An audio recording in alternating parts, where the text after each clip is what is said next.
Assalamualaikum warahmatullahi wabarakatuh.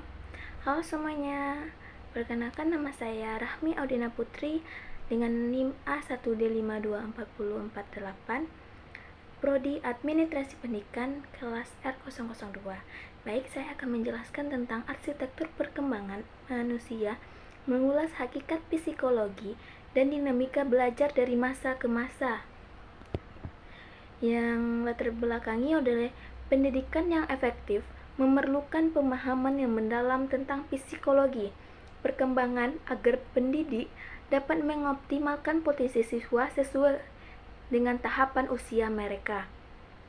Mengingat perkembangan manusia bersifat multidimensi, meliputi aspek fisik, kognitif, hingga sosial emosional, pendidik dituntut untuk responsif terhadap kompleksitas inteligensi, keberagaman budaya, dan evolusi teori belajar. Integrasi berbagai aspek tumbuh kembang ini menjadi kunci dalam menciptakan lingkungan pembelajaran yang inklusif dan adaptif bagi seluruh peserta didik. Selanjutnya yaitu hakikat pendidikan psikologi, pendidikan dan aliran psikologi. Yang pertama, hakikat pendidikan merupakan proses humanisasi atau proses memanusiakan manusia yang bertujuan mengembangkan potensi kognitif, afektif, dan psikomotorik secara selaras. Pendidikan bukan sekedar transfer ilmu, tapi pembentukan karakter mereka. Yang kedua, hakikat psikologi pendidikan, disiplin yang menerapkan prinsip-prinsip psikologi dalam situasi pendidikan. Fokusnya adalah memahami bagaimana siswa belajar dan bagaimana guru dapat memfasilitasi proses tersebut secara efektif. Yang ketiga, aliran-aliran psikologi meliputi yang pertama itu strukturalisme dan fungsionalisme, fokus pada struktur dan fungsi kesadaran. Yang kedua, behave, belajar melalui stimulus respons. Yang ketiga, psikoanalisis, pengaruh alam bawah sadar mereka. Yang keempat, humanisme, menekankan aktualisasi diri dan potensi manusia. Yang terakhir adalah gestalt, melihat fenomena secara keseluruhan, utuh, bukan bagian-bagian. Contoh misalnya seorang guru menghadapi siswa yang malas belajar. Penerapan aliran itu bisa menggunakan dua metode yang saya ambil. Yang pertama adalah aliran behave. Guru akan memberikan hadiah atau reward bagi siswa yang naik nilainya, dari yang nilainya 60 bisa ke 70, 90 dikasih hadiah. Yang kedua yaitu aliran humanisme. Guru akan mengajak bicara dari hati ke hati untuk memahami hambatan pribadi siswa tersebut agar ia menemukan motivasi dari dalam dirinya sendiri. Selanjutnya adalah perspektif proses tumbuh kembang manusia yaitu psikologis. Yang pertama itu yaitu konsep pertumbuhan versus perkembangan. Pertumbuhan bersifat kuantitatif, fisik, ukuran, sedangkan perkembangan bersifat kualitatif, yaitu pematangan fungsi organ dan psikis. Yang kedua, proses psikologis mencakup perkembangan sistem saraf, otak, otot, dan perubahan-perubahan hormon. Yang ketiga adalah tahapan perkembangan fisik, yang saya ambil hanya 3. Yang pertama itu masa bayi, pertumbuhan mereka itu sangat cepat, perkembangan monitorik kasar seperti merangkak dan berjalan. Yang kedua itu masa anak-anak, koordinasi motorik halus mulai berkembang, dari merangkak itu berjalan mulai berkembang. Yang terakhir adalah masa remaja, pubertas, kematangan organ reproduksi dan perubahan proporsi tubuh yang signifikan. Contohnya pada kasus sebuah kelas SD, ada siswa laki-laki yang tingginya jauh melampaui teman-temannya sendiri. Itu merupakan pertumbuhan yang cepat, namun ia belum bisa mengikat tali sepatu sendiri. Perkembangan monitorik mereka itu halus atau sangat lambat.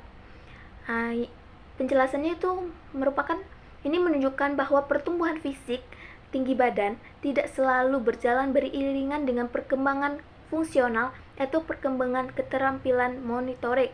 Guru perlu memberikan latihan khusus untuk koordinasi tangan mereka.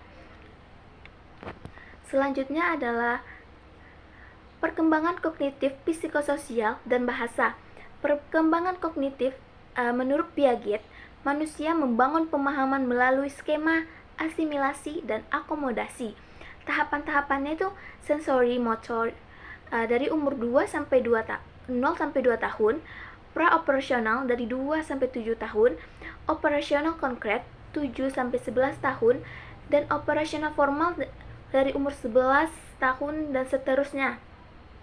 Yang kedua itu merupakan perkembangan psikososial menurut Erikson, terdiri dari 8 tahapan krisis. Contohnya truth versus mistrust pada bayi, identity versus role confusion pada remaja. Keberhasilan melewati krisis ini menentukan kehasan mental di masa depan mereka. Selanjutnya, perkembangan bahasa dimulai dari tahap pralinguistik atau tahap celote-celote dari ba, bu, hingga perkembangan menyusun sintaksis kompleks, dipengaruhi oleh faktor biologis otak dan faktor lingkungan dari interaksi sosial dari teman-teman sebayanya. Contohnya yaitu kasus kognitif menurut Piaget.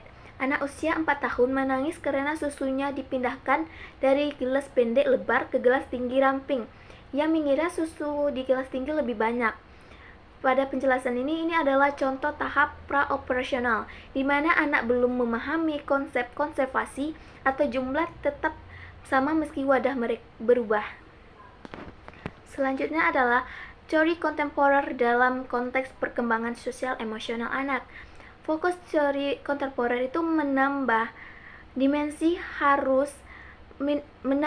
dimensi baru pada teori klasik seperti pengaruh teknologi, neuroscience, dan keberagaman budaya. Yang kedua adalah teori REBT. Albert Ellis menjelaskan bagaimana pikiran irasional memengaruhi emosi dalam pendidikan. Ini digunakan untuk membantu anak memiliki resiliensi mental. Yang ketiga itu spiritualisis dalam psikologi, mengakui bahwa dimensi spiritual adalah bagian integral dari kesehatan mental dan perkembangan moral anak yang sering terabaikan dalam teori materialistik. Selanjutnya adalah konteks sosial, peran teman sebaya atau peers dalam media digital dalam membentuk perilaku sosial emosional anak di era modern. Contohnya adalah dalam kasus REBT, seorang siswa merasa sangat depresi, menganggap dirinya sang bodoh hanya karena gagal dalam satu ujian matematika. Pada penerapan teori RBT ini atau Rational Emotive Behavioral Therapy, guru pembimbing membantu siswa mengubah pikiran irasional saya bodoh tadi menjadi pikiran rasional. Gagal satu kali bukan berarti bodoh ya nak. Saya hanya perlu memperbaiki cara belajar saya. Selanjutnya, diversitas sosial-kultural. Yang pertama itu definisi diversitas, keberagaman yang mencakup etnis, budaya, bahasa, status sosial ekonomi, dan agama dalam satu lingkungan pendidikan.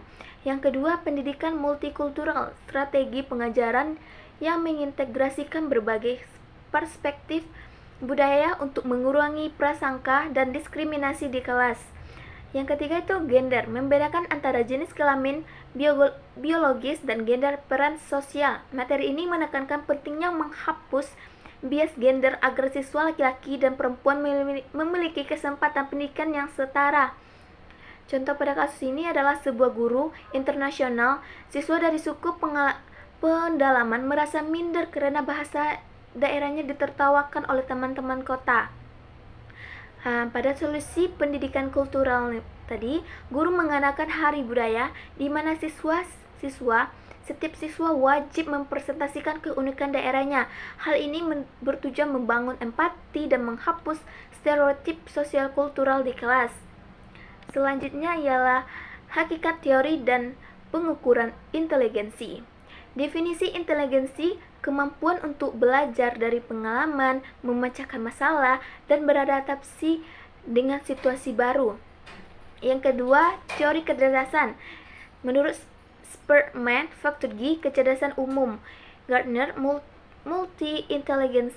Ada 8 jenis kecerdasan, yaitu linguistik, logika, matematika, visual spasial, musik, kinetik, interpersonal, intrapersonal, dan naturalistik. Yang ketiga adalah pengukuran IQ. Penggunaan tes standar seperti Binet atau Webster, namun ditekankan bahwa IQ bukan satu-satunya penentu kesuksesan. Faktor lingkungan dan usaha juga sangat mempengaruhi. Contoh pada kasus ini adalah Budi sangat buruk dalam pelajaran matematika dan sering dianggap tidak pintar. Namun Budi sangat jago bermain alat musik dan bisa menciptakan lagu dengan cepat. Penjelasan berdasarkan teori Howard Gardner, Budi bukan tidak pintar, melainkan memiliki kecerdasan musikal yang tinggi. Meskipun kecerdasan logika matematikanya itu rendah, sekolah harus memfasilitasi potensi tersebut. Selanjutnya adalah teori kognitivisme dan pendidikan. Yang pertama, teori behavioristik. Belajar adalah perubahan perilaku yang dihasilkan dari penguatan, yaitu reinforcement dan hukuman. Tokohnya itu Pavlov, Skinner, dan Thorndike. Yang kedua, teori kognitif. Belajar adalah proses mental aktif, fokus pada bagaimana informasi diterima, diolah, disimpan, dan dipanggil kembali oleh otak. Selanjutnya, implikasi dalam pendidikan. Behave efektif untuk membentuk disiplin dan keterampilan motorik. Sedangkan kognitivisme efektif untuk memahami konsep kompleks, pemecahan masalah, dan kemandirian berpikir. Pada kasus Behave, guru menggunakan metode bintang prestasi. Siapa yang mengumpulkan 10 bintang akan mendapatkan buku tulis gratis. Itu merupakan penguatan yang positif bagi siswa. Yang kedua, menurut kognitivisme, guru tidak langsung memberi jawaban saat siswa bertanya, melainkan memberikan pancingan atau kata kunci agar siswa menyusun informasi di otaknya dan menemukan jawaban itu sendiri. Itu merupakan proses berpikir yang aktif. Selanjutnya yaitu kesimpulan. Pada materi 7 kelompok ini menekankan bahwa psikologi perkembangan adalah alat navigasi penting yang menyatukan aspek fisik, mental, dan sosial dalam proses pendidikan dengan mengombinasikan teori klasik seperti Behave dan kognitif serta pendekatan kontemporer yang menghargai keberagaman dan kesehatan mental. Pendidik dapat merancang strategi yang lebih holistik, kesadaran terhadap keunikan setiap individu, memastikan bahwa pendidikan tidak hanya fokus pada kecerdasan intelektual, tetapi juga kematangan karakter dan kemandirian berpikir. Terima kasih. Sekian yang dapat saya sampaikan. Kalau ada kata yang salah, mohon dimaafkan. Wabillahi taufiq wal hidayah. Assalamualaikum warahmatullahi wabarakatuh. Bye-bye.